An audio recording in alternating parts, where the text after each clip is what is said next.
नमस्कार, माइंडफिट चैनल में आपका स्वागत है। आज हम कामनाओं यानी डिजायर्स के बारे में बात करेंगे कि इतनी सारी डिजायर्स आखिर पैदा कहां से होती हैं, पैदा क्यों होती हैं और इनके साथ हम कैसे डील कर सकते हैं। कुछ लोगों को यह अजीब और असत्य लगेगा, पर सच यही है कि हमारे साथ जो भी होता है उसके लिए सिर्फ और सिर्फ हम ही जिम्मेदार होते हैं। हमें यह इसलिए अजीब लग सकता है क्योंकि वास्तविकता को लेकर अमूमन हम बेहोशी में रहते हैं और हमें पता ही नहीं चल पाता कि हमारे साथ जो हो रहा है वह क्यों हो रहा है, कि प्रत्यक्ष अप्रत्यक्ष रूप से उसके लिए हम खुद ही जिम्मेदार होते हैं। आप यह तो मानोगे कि हम हर पल कुछ न कुछ तो करते ही रहते हैं, हमें खाली बैठना आया ही नहीं। शरीर से कुछ नहीं कर रहे होंगे तो दिमाग से कर रहे होंगे, दूसरों से बात नहीं कर रहे होंगे तो खुद से ही बात करने लगेंगे। यह बेवजह नहीं कि लोग मनोचिकित्सकों के पास अजीबोगरीब बीमारियां लेकर पहुंचते हैं। नींद नहीं आती, बुरे सपने आते हैं, मन में हर वक्त घबराहट होती है, काम इच्छा नियंत्रण में नहीं आ रही है। इस लिस्ट का कोई अंत नहीं। ध्यान देने वाली बात यह है कि मनोचिकित्सक आपको सीधे कुछ नहीं बताने वाला। वह सबसे पहले आपसे पूरी ईमानदारी से जवाब देने की शर्त के साथ पूछेगा कि आप किन किन गतिविधियों में अपना समय लगाते हो, क्योंकि इलाज का आधार आपकी गतिविधियां ही होने वाली हैं कि आप क्या क्या करते हो।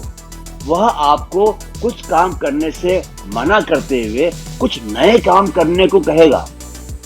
उसे आप पर पड़ रहे प्रभावों का कारण खोजना है जिससे कि उसे नियंत्रित किया जा सके। जब तक कारण नहीं पता चलेगा प्रभाव पर हम कैसे काम कर सकते हैं। रात को नींद ना आना एक प्रभाव है। इसके कई कारण हो सकते हैं।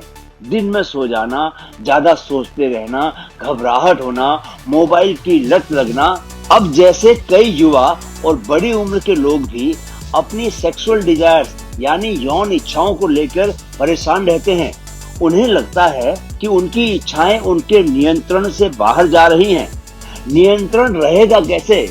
वे जब तब इच्छाओं को भड़काने वाले वीडियो देखते हैं, दोस्तों से उसी विषय पर बात करते हैं, वैसे ही फिल्में भी देखते हैं, किताबें पढ़ते हैं और जब तब उसी के बारे में सोचते भी रहते हैं।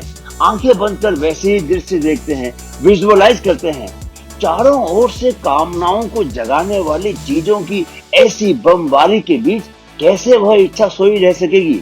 वह चिंगाड़ मारती जाग जाती है। नदी शांत थी, तुमने काले बादल इकट्ठे किए, तुमने बिजली चमकाई, तुमने मूसलाधार बारिश करवाई। अब नदी चढ़ गई, नदी में बाढ़ आ गई, तो अब तुम घबराकर मनोचिकित्सक के पास क्यों जाते हो? अब बाढ़ को उतरने में थोड़ा वक्त तो लगेगा, अब नदी को शांत होने में थोड़ा वक्त तो लगेगा, लेकिन वह उतरेगी तभी जबकि मूसलाधार बारिश रुक जाए, जबकि बिजली कड़कना बंद हो जाए, काले बादल छट जाएं। अगर घटाटोप बना रहा और बारिश होती रही तो नदी बेचारी कैसे कम होगी? इसमें नदी का तो कोई दोष न होगा। तुम फिल्में देखना बंद नहीं करते, वैसे ही किताबें पढ़ते रहते हो, दोस्तों से वही बातें और वही सोचना जारी रखते हो, तो वासना का वेग कम कैसे होगा? वह शरीर में जोर मारेगा ही। इसमें शरीर का कोई दोष न होगा, वह तो अपना काम कर रहा है। दोष तुम्हारे विवेक का है कि वह कारण की ही शिनाख्त नहीं कर पा रहा। यह बात हमारी हर तकलीफ, हर मुसीबत, हर मनःस्थिति पर लागू होती है।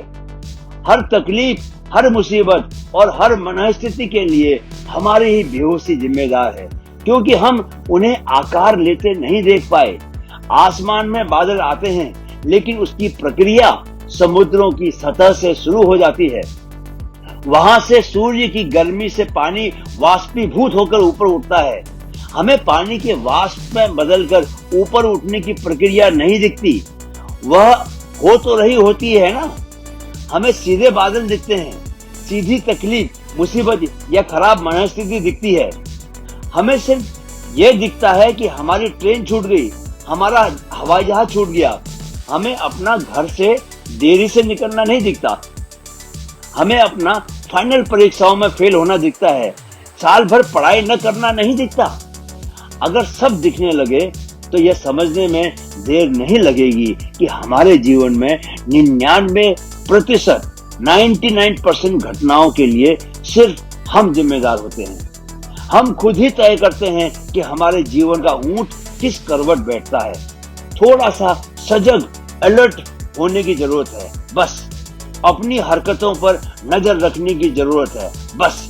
क्योंकि जीवन में दुख और खुशी दोनों के लिए हमारी ही हरकतें जिम्मेदार होती हैं। हम खुद ही कामनाएं जगाते हैं, खुद ही परेशान होते हैं। कामनाओं के प्रति सजग हो जाओ, उन्हें उठता हुआ देखो, बस इतने से ही वे शांत हो जाएंगी। वीडियो देखने के लिए बहुत बहुत शुक्रिया।